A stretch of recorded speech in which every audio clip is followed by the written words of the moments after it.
ஒருத்தவர் ஆல்ரெடி மன வருத்தத்துலேயும் மன வேதனையிலையும் கஷ்டங்கள்லையும் பிரச்சனைகளையும் இருக்கிறப்போ அவரை வந்து மேலும் மேலும் நம்ம ஏதோ ஒரு விஷயத்தை வச்சு அவரை வந்து மேலும் கஷ்டத்தை உண்டு பண்ணுறது அப்படின்றது ஒரு மிகப்பெரிய தவறான விஷயம் தான் சொல்கிறேன்.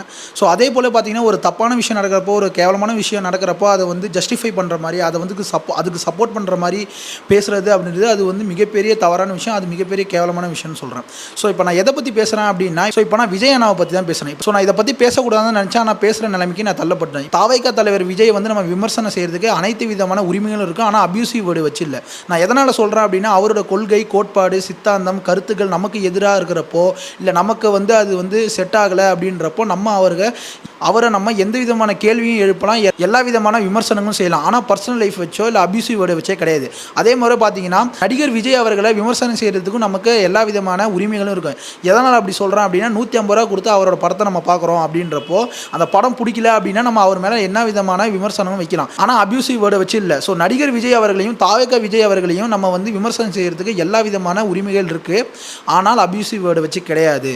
அதே போல் பார்த்தீங்கன்னா ஜோசப் விஜய் அவர்களை விமர்சனம் செய்கிறதுக்கு எந்த விதமான உரிமைகளும் நமக்கு கிடையாது. எதனால் அப்படி சொல்கிறேன் அப்படின்னா நீங்கள் வந்து அவரை நமக்கு பிடிக்காது அப்படின்றதால இவர் வந்து நடிகர், இவர் வந்து ஒரு கட்சியோட தலைவர் அப்படின்றனால அவரோட பர்சனல் லைஃப்பை வச்சு பேசுறது அப்படின்றது ஒரு மிகப்பெரிய தவறு தான் நினைக்கிறேன். ஸோ இப்போ நான் இதை பேசுகிறத வச்சு வந்து நான் முட்டு கொடுக்குறேன், நான் அவருக்கு சப்போர்ட் பண்ணுறேன் அப்படின்னு நீங்கள் நினச்சிங்கன்னா அது உங்களோட விருப்பம். நான் எதனால் அப்படி சொல்கிறேன் அப்படின்னா நான் முதல்ல சொல்கிற ஒரு தப்பான விஷயம் நடக்கிறப்போ அதை ஜஸ்டிஃபை பண்ணுற மாதிரி அதுக்கு சப்போர்ட் பண்ணுற மாதிரி பண்ணுறது அதை விட கேவலமான விஷயம் தான் சொல்கிறேன்.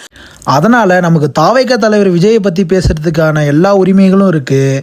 அதே போல் நடிகர் விஜயை பற்றி பேசுகிறதுக்கான எல்லா உரிமைகளும் இருக்குது. நம்மளோட கருத்தை முன்வைக்கிறதுக்கான எல்லா உரிமைகளும் இருக்குது.